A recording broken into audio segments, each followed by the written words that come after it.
ओम शांति। आज बाबांकर 12 अगस्त 2026 प्रातः मुरली। बाबा कहउछंती मीठे बच्चे बाबा स्मृति रे रहिबा द्वारा दशा भल रही थाए। एबे तुम उपरे बृहस्पतिर दशा रही, सेथिपाई तुमर उन्नतिर समय चली।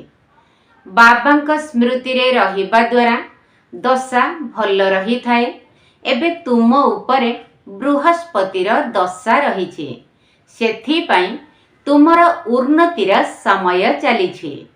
प्रश्न, जदि जोग उपरे संपूर्ण ध्यान नहीं तेबे तार परिणाम कौन होई थाए? निरंतर बाबा स्मृति रे रहिबार उपाय सबु कौन?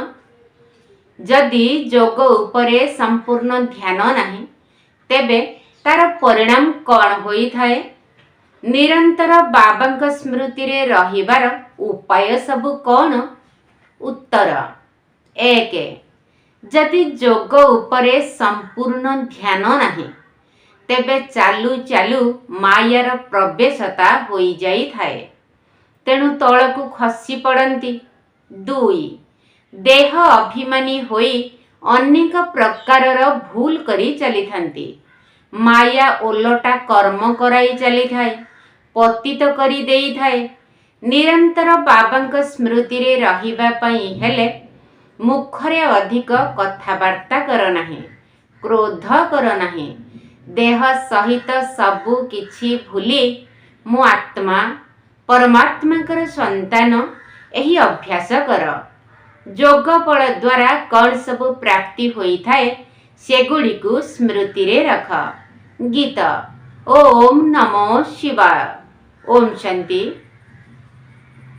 मधुर आत्मिक संतान माने आत्मार पिता शिव बाबांकर महिमा सुनिले जेबे पाप बढ़ी जाए अर्थात मनुष्य पाप आत्मा होई जानती, सेते बेले जाई पतित पावन बाबा आसी पतित मानकु पावन करि थांती। सेही अनादि अविनाशी बाबांकर ही महिमा रही, तांकु वृक्षपति मध्य कुहा जाउछि। वर्तमान अविनाशी बाबांक द्वारा बेहद्र बृहस्पति दशा तुम उपरे पड़िछि। स्वतंत्र और साधारण दुईटी अक्षर रही ना, एहार अर्थ मध्य एही ठारे सिद्ध हेउछि। बृहस्पति दशा द्वारा स्वतंत्र रूपे भारत जीवन मुक्त होई जाउछि, अर्थात निजर स्वराज्य पद पाउछि। कारण सत्य पिता जहाँ को ट्रुथ बा सत्य कुहा जाउछि, से आसी आमकु नररु नारायण कराउछंती। आउ जेउ माने रहिले से माने क्रमान्वये निज निज धर्मर विभाग को जाई रहिबे एवं क्रमान्वये आसीबे। कली जुगर शेष पर्यंत आसी चली थांती। प्रत्येक आत्मा को निज निज धर्म रे निजस्व अभिनय मिलिछि। राजत्व रे राजारु आरंभ करी प्रजा पर्यंत समस्तंकु निज निजर अभिनय मिलिछि। नाटक हेउछि ही राजा ठारु आरंभ करी प्रजा पर्यंत समस्तंकु निजर अभिनय करिबाकु पडुछि। वर्तमान पिला माने जानिछंती आम उपरे बृहस्पतिर दशा रही। एपरि नुहे कि गोटिए दिन बृहस्पतिर दशा रहुछि ना, तुमर बृहस्पति दशा चली। एबे तुमर उन्नतिर कला चली। जेते बाबांकु मने पकाइब सेते उन्नति कला हेब। बाबांकु भूलिबा द्वारा मायार विघ्न आसुछि। बाबांकु मने पकाइले दशा भल होई थाए। भल भावरे मने न पकाइले निश्चय तळकु खसी जिबे। पुणी तांक द्वारा किछि ना किछि भूल हेब। बाबा बुझाउछंती ड्रामा अनुसारे सबु धर्मावलंबी माने परस्पर आगपछ होई अभिनय करिबा पई आसीथांती। पिला माने जानिछंती स्वर्गर दशा अर्थात जीवन मुक्तिर दशा एबे आम उपरे पड़िछि। एही ड्रामार चक्र किपरि घुरुछि एहाकु मध्य विस्तृत भावे बुझिबाकु हेब। एही सृष्टि ड्रामार चक्र स्वतंत्र रूपे भारत उपरे प्रस्तुत करा जाइछि। बाबा मध्य भारत को ही आसुछंती। गायन रही आश्चर्य भावे शुणती, कहती, भागती। चालू चालू माया प्रवेश करिबा कारणरू निजर उच्च स्थितिरु तळकू खसी जाती। जोग उपरे संपूर्ण ध्यान देउनाहांती। पुणी बाबा आसी संजीवनी बुटी देउछंती, अर्थात सुरजित करिबा पाई बुटी देउछंती। तुमे मध्य हनुमान अट। बाबा बुझाउछंती जे वर्तमान रावण को तड़िबा पाई एही बुटी मु सुंघाई देउछि। बाबा तुमको सबु सत्य कथा सुनाउछंती। केवल बाबा ही सत्य अटंती, जी आसी तुमको सत्य नारायण का कथा सुनाई सत्य युगर स्थापना करुछंती। सत्य बताउथिबारु बाबांकु ट्रुथ कुहा जाउछि। अन्य माने तुमको पचारुछंती, तुमे शास्त्र को मानुछ? तुमे कुह हाँ, आमे शास्त्र को काहे कि मानिबु नाही? आमे जानिछु ए सबु भक्ति मार्गर शास्त्र, एहा तो आमे मानुछु। भक्ति और ज्ञान दुईटी जिनिस। जेबे ज्ञान मिलुछि तेबे भक्तिर आवश्यकता नाही। भक्ति अर्थात अवनतिर कला, ज्ञान अर्थात उन्नतिर कला। वर्तमान भक्ति चलुछि, एबे तुमको ज्ञान मिलिछि जहा द्वारा सद्गति हेब। केवल भगवान ही भक्तंकर रक्षाकर्ता अटंती, शत्रु ठारू रक्षा करा जाई थाए ना। बाबा कहुछंती मु आसी तुमको रावण ठारू रक्षा करुछि। देखुछ ना रावण ठारू किपरि रक्षा करा हेउछि। एही रावण उपरे विजय प्राप्त करिबाकु हेब। बाबा बुझाउछंती मधुर संतान माने एही रावण ही तुमको तमो प्रधान करि देइछि। सत्य युग को सत्व प्रधान स्वर्ग कहा जाई थाए। पुणी कला तो धीरे धीरे कमी जाई थाए। अंतिम समय रे संपूर्ण भावे देह अभिमान रे आसीगले पतित होई जांती। नुआ घर हेउछि मासे अथवा 6 मास परे किछि किछि कला कम होई जाई थाए। प्रत्येक वर्ष घर रंग करा जाई थाए। कला कम होई जाउछि ना। नुआरु पुरुणा, पुरुणारु पुणी नुआ, प्रारंभरु प्रत्येक जिनिस एही परी होई चलिछि। बुझा जाए एही घर 100 बा 150 वर्ष पर्यंत चलिबा। बाबा बुझाउछंती नुआ दुनिया को सत्य युग कुहा जाई थाए। पुणी त्रेता को 25% कम कुहा जाई थाए, कारण टिकिए पुरुणा होई जाई थाए। से माने हेले चंद्रवंशी, तांकु क्षत्रिय चिन्ह देउछंती, कारण नुआ दुनिया पई योग्य हेले नाही। सेथिपई पोजिशन टिके कम होई गला। समस्ते चाहुछंती कृष्णपुरी को जीवु, एपरी केही कहु नाहांती जे रामपुरी को जीवु। समस्ते कृष्णपुरी निमंते कहिथांती। गायन मध्य करिथांती, चलो वृंदावन भजो राधे गोविंद। वृंदावनर आशा रखिथांती। अयोध्या निमंते कहु नाहांती। श्रीकृष्ण का प्रति समस्तंकर बहुत स्नेह रही थाए। कृष्ण को बहुत स्नेह रे स्मरण करिथांती। कृष्ण को देखि कहंती, एहांक परि स्वामी, संतान, भाई मिलंतु। सेंसिबल बुद्धिमान संतान अथवा कन्या माने कृष्ण को मूर्ति को सम्मुख रे रखी इच्छा करिथांती कि एहांक परि संतान मिलु। कृष्ण को सहित प्रेम बहुत रही थाए ना। समस्ते कृष्णपुरी चाहती। वर्तमान तो हेउछि कंसपुरी, रावणर पुरी। कृष्णपुरी रो बहुत महत्व रही। कृष्ण को समस्ते मने पकाई थांती।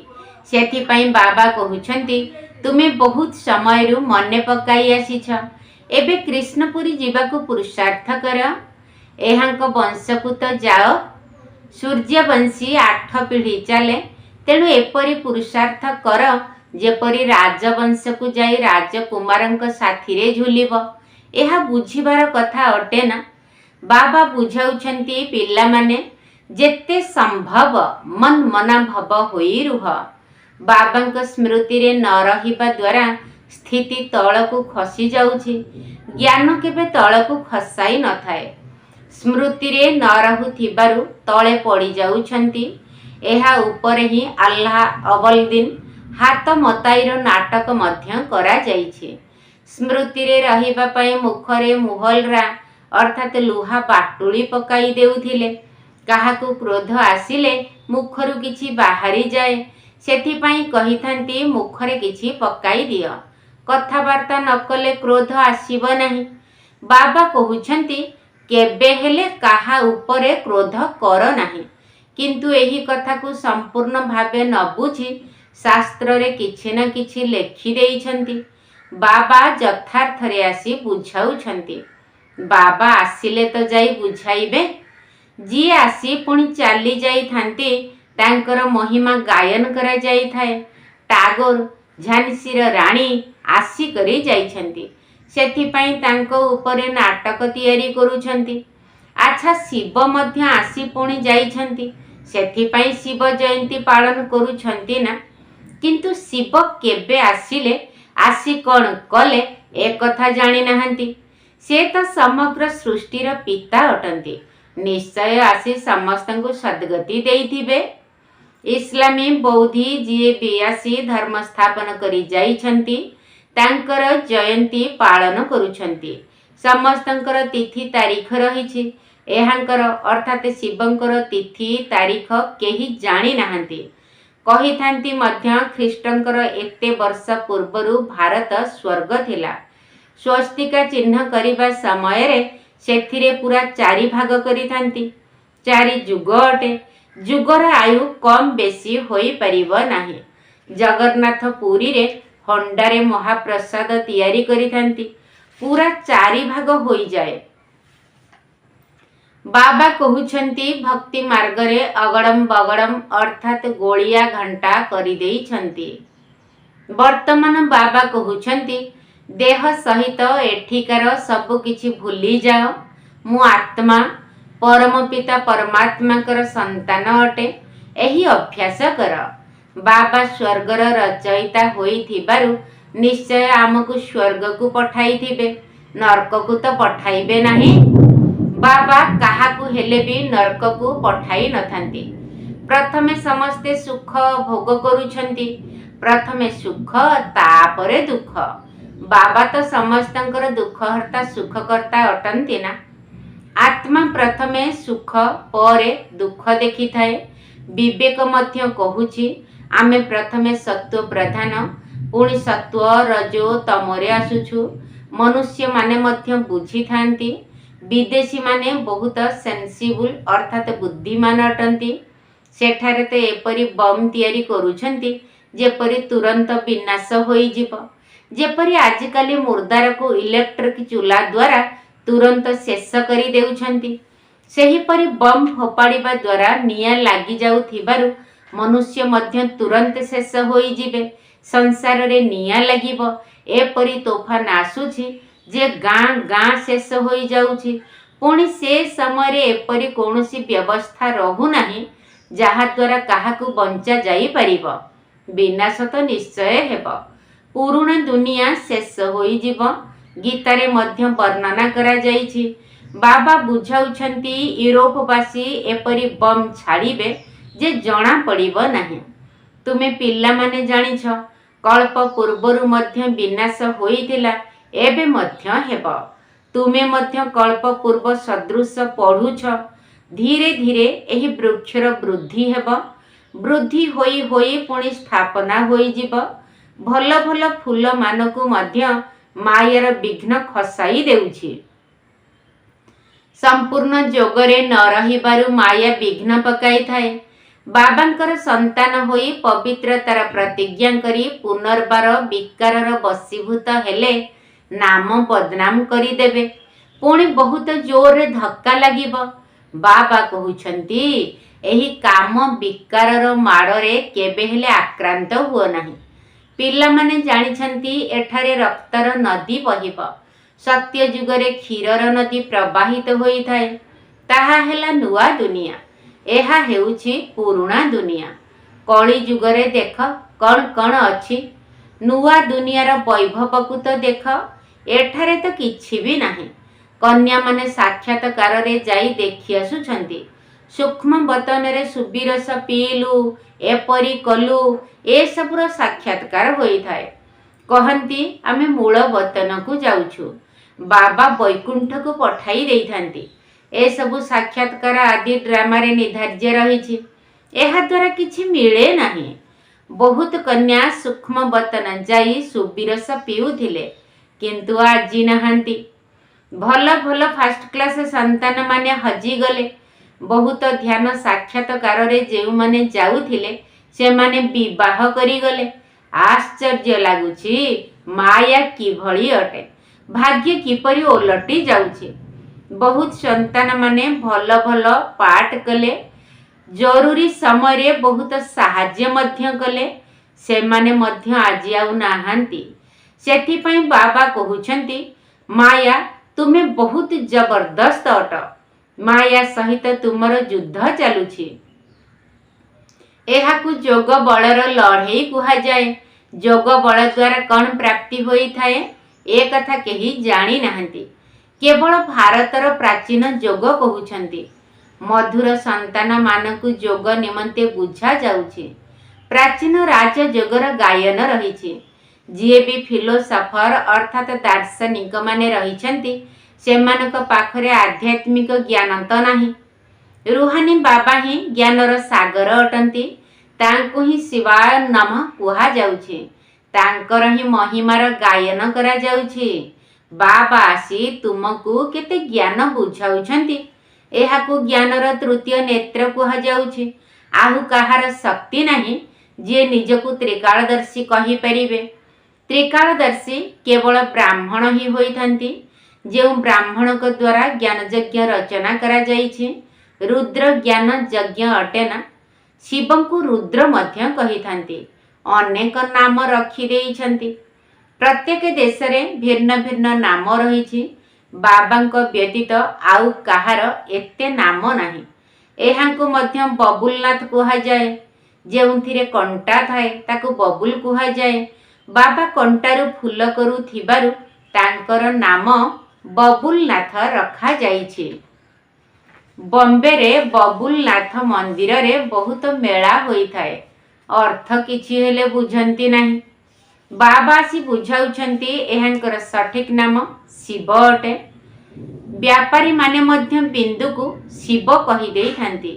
1 2 गणना करी करी 10 रे पहुंचिले शिव बोली कहि थांती। बाबा मध्य कहउछंती मु बिंदु स्टार अर्थात तारका सदृश अटे। एपरी बहुत लोके 2टी तिलक मध्य लगाई थांती। माता और पिता, ज्ञान सूर्य, ज्ञान चंद्रमार चिन्ह, किंतु सेमाने अर्थ जानी नाहंती। तेबे बाबा जोग विषय रे बुझाउथिले। जोग केते प्रसिद्ध। एबे तुमे संतान माने जोग शब्द छाड़ी दियो, याद कर, अर्थात मोते मने पकाओ। बाबा बुझाउछंती जोग अक्षर कहिले बुझी परिबे नहीं, मने पकाइबा कहिले बुझीबे। बाबा को बहुत याद करिबाकु हेबो। तांकु साजन मध्य कुहा जाई थाए। पाटराणी करी थांती ना। विश्वर राजधानी रा संपत्ति बाबा देउछंती। सत्य जुगरे जणे पिता रहिबे, भक्ति रे 2 जण पिता और ज्ञान मार्ग रे एबे तुमर 3 जण पिता अछंती। केते आश्चर्य कथा। तुमे अर्थ सहित जानिछ सत्य जुगरे समस्ते सुखी हेबे, सेथि पई पारलौकिक पितांकु जानिबार आवश्यकता ही नाही। एबे तुमे 3 जण पितांकु जानिछ। केते सहज बुझीबार कथा। अच्छा, मीठा मीठा सिकिल दे संतान मानक प्रति माता पिता बाप दादांकर मधुर स्नेह भरा स्मृति एवं सुप्रभात। आत्मिक पितांकर आत्मिक संतान मानकु नमस्ते। आम आत्मिक संतान मानकर आत्मिक बाप दादांकु नमस्ते नमस्ते नमस्ते एवं सुप्रभात। धारणा पई मुख्य सार प्रथम पॉइंट। बाबांक स्मृति रे रहिबा पई मुख द्वारा किछि हेले भी कुह नाही। मुखर मौन कर, तेबे क्रोध समाप्त होई जीव। काहा ऊपर भी क्रोध करिवार नाही। बाबांक स्मृति रे रहिबा पई मुख द्वारा किछि हेले भी कुह नाही। मुखर मौन कर, ତେବେ କ୍ରୋଧ ସମାପ୍ତ ହୋଇଯିବ। କାହା ଉପରେ ବି କ୍ରୋଧ କରିବାର ନାହିଁ। ଦ୍ୱିତୀୟ ପଏଣ୍ଟ, ଏହି ଦୁଃଖ ଧାମରେ ଏବେ ନିଆଁ ଲାଗିଯିବ। ସେଥିପାଇଁ ଏହାକୁ ଭୁଲି ନୂଆ ଦୁନିଆକୁ ମନେ ପକାଇବାକୁ ହେବ। ବାବାଙ୍କ ସହିତ ପବିତ୍ର ରହିବା ପାଇଁ କରିଥିବା ପ୍ରତିଜ୍ଞାରେ ପକ୍କା ରହିବାକୁ ହେବ। ଏହି ଦୁଃଖ ଧାମରେ ଏବେ ନିଆଁ ଲାଗିଯିବ। ସେଥିପାଇଁ ଏହାକୁ ଭୁଲି ନୂଆ ଦୁନିଆକୁ ମନେ ପକାଇବାକୁ ହେବ। ବାବାଙ୍କ ସହିତ ପବିତ୍ର ରହିବା ପାଇଁ କରିଥିବା ପ୍ରତିଜ୍ଞାରେ ପକ୍କା ରହିବାକୁ ହେବ। ବରଦାନ, ନିରାକାରୀ ସ୍ଥିତିର ଅଭ୍ୟାସ ଦ୍ୱାରା ମୁଁ ପଣିଆକୁ ସମାପ୍ତ କରୁଥିବା ନିରହଙ୍କାରୀ ଭବ। ନିରାକାରୀ ସ୍ଥିତିର ଅଭ୍ୟାସ ଦ୍ୱାରା ମୁଁ ପଣିଆକୁ ସମାପ୍ତ କରୁଥିବା ନିରହଙ୍କାରୀ ଭବ। ବର୍ତ୍ତମାନ ସମୟରେ ସବୁଠାରୁ ସୁନ୍ଦର ଏବଂ ସୂକ୍ଷ୍ମ ସୂତାଟି ହେଲା ମୁଁ ପଣିଆ। ଏହି ମୁଁ ଶବ୍ଦ ହିଁ ଦେହ ଅଭିମାନ ଠାରୁ ଊର୍ଦ୍ଧ୍ୱକୁ ମଧ୍ୟ ନେଇଯାଇଥାଏ ଏବଂ ଦେହ ଅଭିମାନକୁ ମଧ୍ୟ ନେଇ ଆସିଥାଏ। ଯେତେବେଳେ ଏହି ମୁଁ ପଣିଆ ଓଲଟା ରୂପରେ ଆସିଥାଏ, ସେତେବେଳେ ସେ ତୁମକୁ ବାବାଙ୍କର ପ୍ରିୟ କରିବା ବଦଳରେ କୌଣସି ନା କୌଣସି ଆତ୍ମାର ବା ନାମ, ମାନ ଏବଂ ଶାନର ପ୍ରିୟ କରି ଦେଇଥାଏ। ତେଣୁ ଏହି ବନ୍ଧନରୁ ମୁକ୍ତ ହେବା ପାଇଁ ନିରନ୍ତର ନିରାକାରୀ ସ୍ଥିତିରେ ସ୍ଥିତ ହୋଇ ସାକାର ସ୍ଥିତିକୁ ଆସ। ଏହି ଅଭ୍ୟାସକୁ ସ୍ୱାଭାବିକ ନେଚରରେ ପରିଣତ କରିଦିଅ, ଯାହାଦ୍ୱାରା ନିରହଙ୍କାରୀ ହୋଇଯିବ। ସ୍ଲୋଗାନ, କାହାର ଖରାପ ବା ଭଲ କଥା ଶୁଣି ସଂକଳ୍ପରେ ମଧ୍ୟ ଘୃଣାଭାବ ଆସିବା ଏହା ମଧ୍ୟ ପରମତ ଅଟେ। କାହାର ଖରାପ ବା ଭଲ କଥା ଶୁଣି ସଂକଳ୍ପରେ ମଧ୍ୟ ଘୃଣାଭାବ ଆସିବା ଏହା ମଧ୍ୟ ପରମତ ଅଟେ। ଅବ୍ୟକ୍ତ ଇଶାରା, ଅପବିତ୍ରତାର ବୀଜକୁ ମଧ୍ୟ ସମାପ୍ତ କରି ସମ୍ପୂର୍ଣ୍ଣ ସ୍ୱଚ୍ଛ ଅର୍ଥାତ୍ ପବିତ୍ର ହୁଅ। ସଂକଳ୍ପରେ ବା ସ୍ୱପ୍ନରେ ମଧ୍ୟ ଯେତେବେଳେ ଅପବିତ୍ରତାର ଅଂଶ ମାତ୍ର ନ ରହିବ, ତେବେ କୁହାଯିବ ସଚ୍ଚା ବ୍ରାହ୍ମଣ। ଏହିଭଳି ଧାରଣା ପାଇଁ ହିଁ ଗାୟନ ରହିଛି, ପ୍ରାଣ ଯାଉ ପଛକେ ଧର୍ମ ନ ଯାଉ। ଏହିଭଳି ସାହସ, ଏହିଭଳି ଧାରଣା ପାଇଁ ଗାୟନ ରହିଛି, ପ୍ରାଣ ଯାଉ ପଛେ ଧର୍ମ ନ ଯାଉ। ଏହିଭଳି ସାହସ, ଏହିଭଳି ଦୃଢ଼ ନିଶ୍ଚୟ କରୁଥିବା ଆତ୍ମାମାନେ ଯେକୌଣସି ପ୍ରକାରର ପରିସ୍ଥିତିରେ ନିଜର ଧର୍ମକୁ ଅର୍ଥାତ୍ ଧାରଣାକୁ ରକ୍ଷା କରିବା ପାଇଁ ଯାହା ବି ତ୍ୟାଗ କରିବାକୁ ପଡ଼ୁ ବା ସହନ କରିବାକୁ ପଡ଼ୁ ବା ସାମ୍ନା କରିବାକୁ ପଡ଼ୁ ବା ସାହସ ରଖିବାକୁ ପଡ଼ୁ, ସେମାନେ ଖୁସି ଖୁସିରେ କରିଥାନ୍ତି, ପଛ ଘୁଞ୍ଚା ଦେଇନଥାନ୍ତି। ଆଚ୍ଛା, ଓମ୍ ଶାନ୍ତି। ଶିବ ସୁନ୍ଦର ମୋ ଶିବ ସୁନ୍ଦର, ଶିବ ସୁନ୍ଦର ମୋ ଶିବ ସୁନ୍ଦର, ପାଉଥିବି ତୁମ ସ୍ନେହ ଆଦର, ସ୍ନେହ ଆଦର। ଶିବ ସୁନ୍ଦର ମୋ ଶିବ ସୁନ୍ଦର, ଶିବ ସୁନ୍ଦର ମୋ ଶିବ ସୁନ୍ଦର, ପାଉଥିବି ତୁମ ସ୍ନେହ ଆଦର, ସ୍ନେହ ଆଦର। ସେବାଧାରୀ ହୋଇ ସେବା କରିବି ମୁହିଁ, ବୁଦ୍ଧିରେ ଭରିବି ଜ୍ଞାନ ଶକ୍ତି ନେଇ। ସେବାଧାରୀ ହୋଇ ସେବା କରିବି ମୁହିଁ, ବୁଦ୍ଧିରେ ଭରିବି ଜ୍ଞାନ ଶକ୍ତି ନେଇ।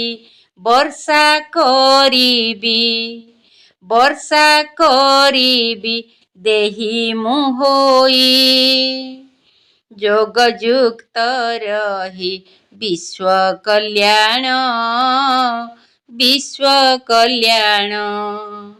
ଯୋଗଯୁକ୍ତ ରହି ବିଶ୍ୱ କଲ୍ୟାଣ।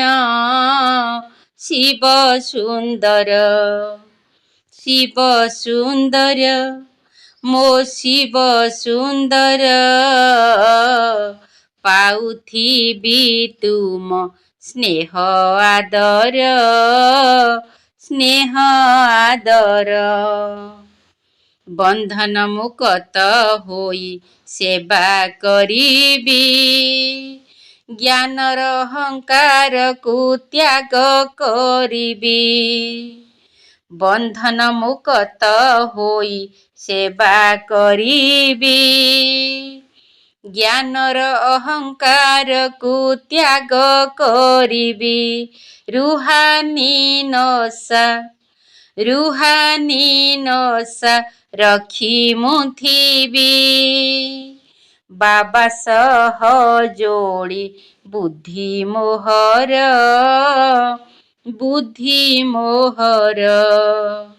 ବାବା ସହ ଯୋଡ଼ି ବୁଦ୍ଧି ମୋହର ଶିବ ସୁନ୍ଦର ମୋ ଶିବ ସୁନ୍ଦର ପାଉଥିବି ତୁମ ସ୍ନେହ ଆଦର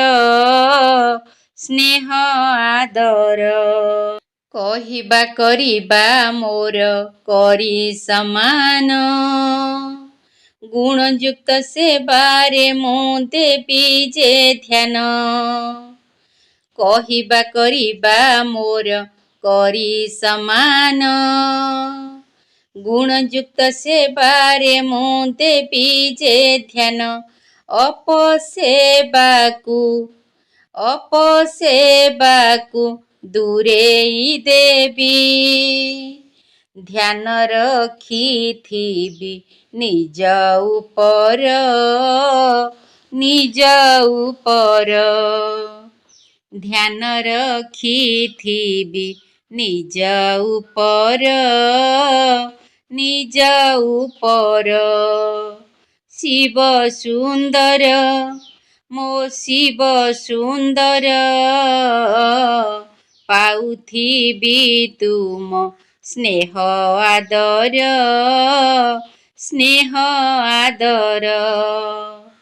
ଅନେକ ଭିତରେ ମୁଁ ଆଣିବି ଏକତା ବିଗିଡ଼ିକୁ କରିଦେବି ଭଲ ଜନତା ଅନେକ ଭିତରେ ମୁଁ ଆଣିବି ଏକତା ବିଗିଡ଼ିକୁ କରିଦେବି ଭଲ ଜନତା ପତିତପଣ